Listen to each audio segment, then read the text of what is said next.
हाय दोस्तों, BR lecture classes में आपका स्वागत है।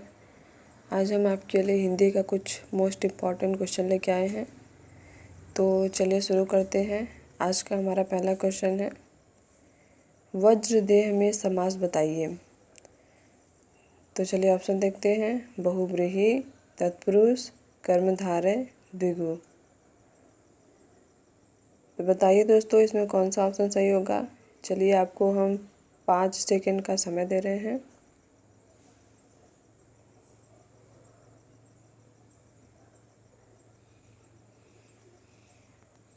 तो दोस्तों, इसमें हमारा कौन सा ऑप्शन सही होगा। इसमें हमारा जो है ऑप्शन नंबर ए सही है। वज्रदेह में कौन सा समास है दोस्तों, बहुव्रीहि समास है। चलिए अगले क्वेश्चन पे चलते हैं। वचनामृत समस्त पद का विग्रह होगा। अमृत रूपी वचन, वचन और अमृत, अमृत जैसी वाणी, वचन रूपी अमृत। तो दोस्तों बताइए इसमें कौन सा सही है। चलिए आपको 5 सेकंड का समय दे रहे हैं, बताइए।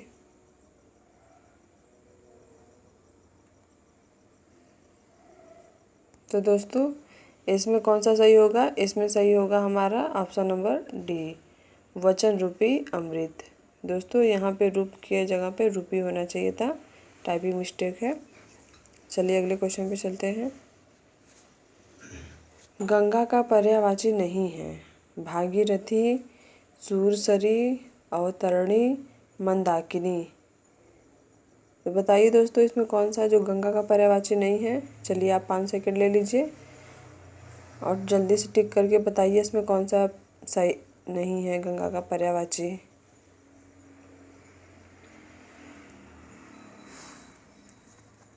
तो दोस्तों इसमें जो है गंगा का पर्यायवाची कौन सा नहीं है, अवतरणी।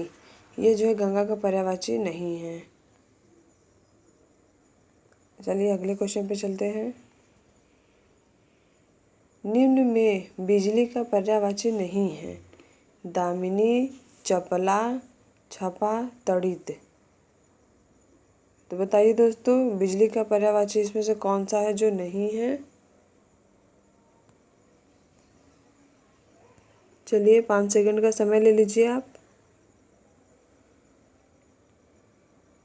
तो दोस्तों इसमें जो है बिजली का कौन सा पर्यायवाची नहीं है। तो यहाँ पर देखिए छपा, छपा जो है ये बिजली का पर्यायवाची नहीं है। जबकि दामिनी, चपला और तड़ित ये क्या है, ये बिजली के पर्यायवाची हैं। चलिए अगले क्वेश्चन पे चलते हैं। सहचार्य का विलोम शब्द है। वैमनस्य, असहयोग, विनियोग, अलगाव। तो बताइए दोस्तों सहचार्य का विलोम शब्द क्या है इसमें।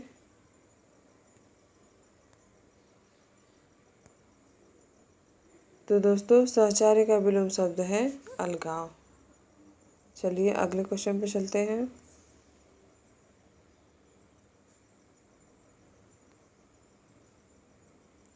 सृष्टि का विलोम शब्द है। तो सृष्टि का विलोम क्या है दोस्तों, विसृष्टि, प्रलय, व्यष्टि, अमिष्टि। तो सृष्टि का विलोम क्या होगा दोस्तों, बताइए दोस्तों। चलिए आपको हम 5 सेकंड का समय देते हैं।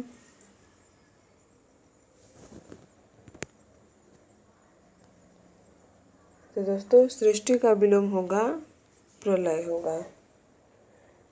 जबकि इसमें बहुत सारे बच्चे मार देंगे सृष्टि का विलोम, या तो विसृष्टि मारेंगे या तो व्यष्टि मारेंगे, लेकिन हमारा सही क्या होगा, प्रलय होगा। चलिए अगले क्वेश्चन पे चलते हैं। किंचित तत्सम शब्द का तद्भव शब्द बताइए। तो दोस्तों किंचित का तत्सम शब्द जो है इसका तद्भव क्या होगा। तो किंचित का तद्भव होगा दोस्तों कुछ। अगर हम थोड़ा का बात करें तो थोड़ा जो है इसका तत्सम क्या होगा, थोड़ा का तत्सम होगा दोस्तों स्तोक होगा। क्या होगा दोस्तों, स्तोक। ठीक है, थोड़ा का तत्सम क्या होगा? स्तोक होगा। चलिए अगले क्वेश्चन पे चलते हैं। निम्न में तत्सम शब्द का चयन कीजिए। तीखा, अटारी, निकृष्ट, गहरा। तो बताइए दोस्तों, इसमें कौन सा है जो एक तत्सम है? तो दोस्तों इसमें जो है निकृष्ट, ये क्या है? ये एक तत्सम रूप है। बाकी तीखा, तीखा क्या है? तद्भव है। इसका तत्सम क्या होगा दोस्तों? इसका तत्सम होगा तीक्ष्ण। जबकि अटारी का क्या होगा तत्सम? इसका होगा अटालिका। और गहरा का तत्सम क्या होगा दोस्तों? तो गहरा का तत्सम होगा गंभीर। तो दोस्तों यहाँ पे हमारा कौन सा ऑप्शन सही है? Option number C. ये क्या है? ये एक तत्सम रूप है। चलिए अगले क्वेश्चन पे चलते हैं। कल्पांत शब्द में कौन सी संधि है? गुण संधि, यण संधि, दीर्घ संधि, व्यंजन संधि। तो बताइए दोस्तों, कल्पांत में कौन सी संधि है? चलिए आपको 5 सेकंड का समय दे रहे हैं।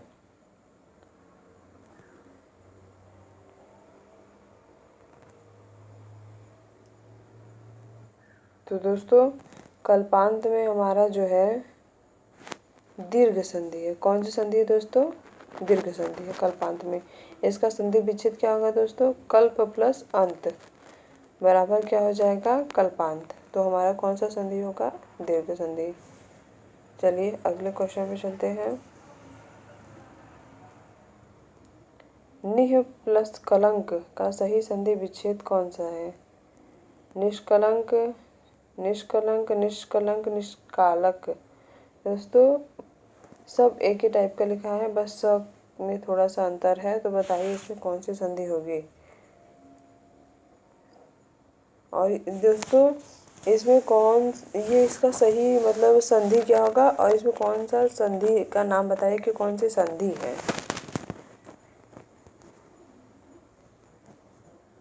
तो दोस्तों निह प्लस कलंक, इसका सही संधि क्या होगा? तो इसका सही संधि होगा निष्कलंक, ऑप्शन नंबर सी। और ये कौन सी संधि है दोस्तों? तो दोस्तों इसमें आप देख रहे हैं कि विसर्ग लगा हुआ है, तो ये कौन सी संधि हो जाएगी? विसर्ग संधि हो जाएगी। चलिए अगले क्वेश्चन पे चलते हैं।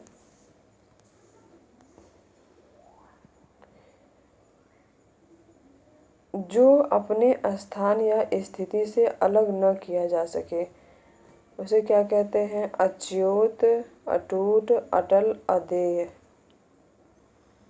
क्या होगा दोस्तों? तो यहाँ पे हो जाएगा हमारा दोस्तों अच्युत। अटूट का क्या होगा दोस्तों? अटल का। और अदेय का, इसका क्या होगा दोस्तों?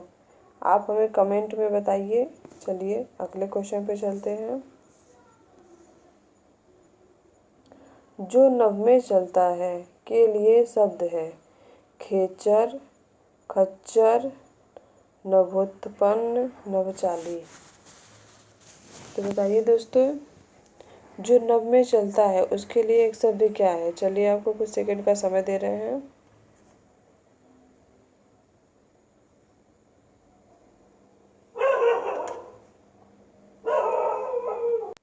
दोस्तों यहाँ पे हमारा क्या सही होगा?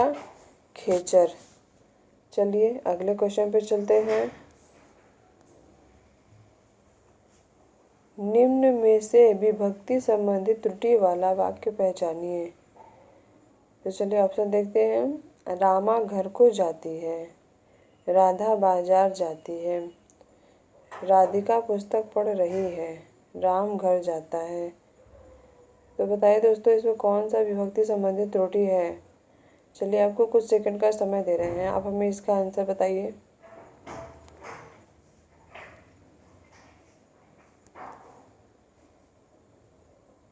तो दोस्तों यहाँ पे देखिए हमारा ऑप्शन नंबर ए, इसमें हमें क्या है? मिस्टेक दिखाई दे रहा है। देखिए रामा घर को जाती है, तो दोस्तों यहाँ पे सही क्या होगा? रामा घर जाती है।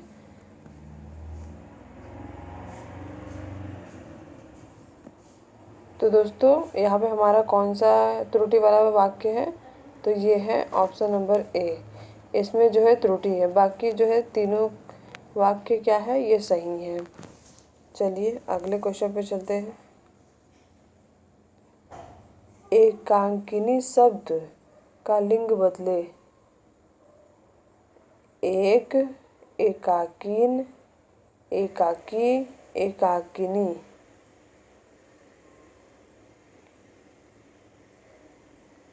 तो दोस्तों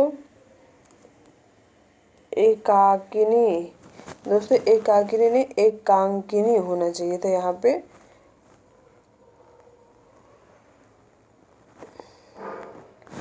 तो यहाँ पे हमारा कौन सा सही होगा, एकांकिनी शब्द का लिंग, तो यहाँ पे हमारा हो जाएगा एकांकी। चलिए अगले क्वेश्चन पे चलते हैं दोस्तों। सर्वदा एक वचन रहने वाला शब्द कौन सा है? उस, जनता, वधु, पिता। तो बताइए दोस्तों, ऐसा कौन सा शब्द है जो हमेशा एक वचन रहने वाला शब्द है? तो वो है दोस्तों जनता। चलिए अगले क्वेश्चन पे चलते हैं। प्रवीण के भाई ने प्रथम पुरस्कार प्राप्त किया। उपर्युक्त वाक्य में कर्म है। प्रवीण प्रथम पाया प्रथम पुरस्कार। तो बताइए दोस्तों, चलिए आपको कुछ सेकंड का समय दे रहे हैं, आप हमें इसका आंसर बताइए। तो दोस्तों बताइए इसका आंसर क्या होगा। तो दोस्तों इसका आंसर क्या होगा, प्रथम पुरस्कार, ऑप्शन नंबर डी। चलिए अगले क्वेश्चन पे चलते हैं। निम्न में वर्तनी की दृष्टि से शुद्ध शब्द है। अधिकार, अनुसरण, अध्ययन, आगामी। तो बताइए दोस्तों, इसमें कौन सा शब्द है जो शुद्ध है?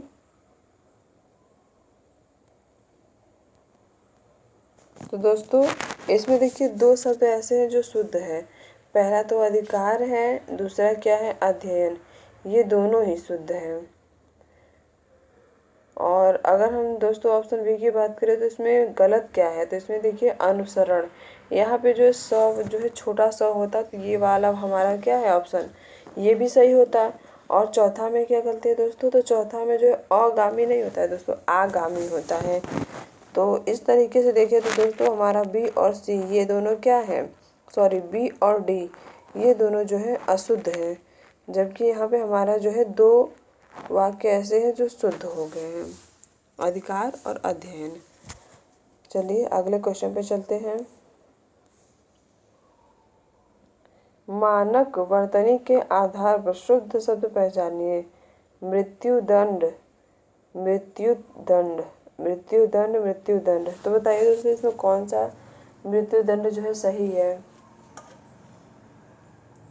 दोस्तों यहाँ पे हमें शुद्धि पहचानना है, तो कौन सा सही होगा?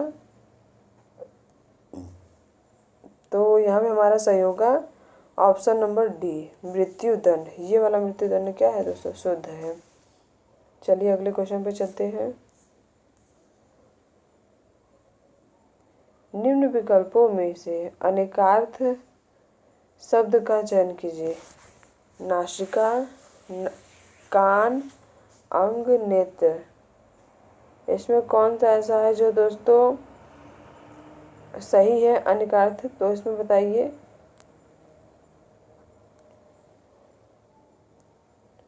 तो दोस्तों इसमें हमारा कौन सा सही होगा, तो यहाँ पे हमारा जो है अंग, ये क्या है, एक अनेकार्थी शब्द है।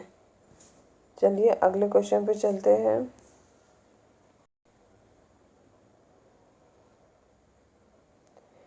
इनमें मदिरा का पर्यायवाची कौन सा नहीं है? सुरा, मधु, अमी, मद। तो बताइए दोस्तों इसमें कौन सा जो मदिरा का पर्यायवाची नहीं है? चलिए दोस्तों ये हम आपको दे रहे हैं, आप इसका जो है हमें आंसर कमेंट बॉक्स में बताइए। ये आप लोग के लिए क्या है दोस्तों, होमवर्क है। चलिए आप हमें बताइएगा इसका आंसर कमेंट में, हम आपके कमेंट का इंतज़ार करेंगे।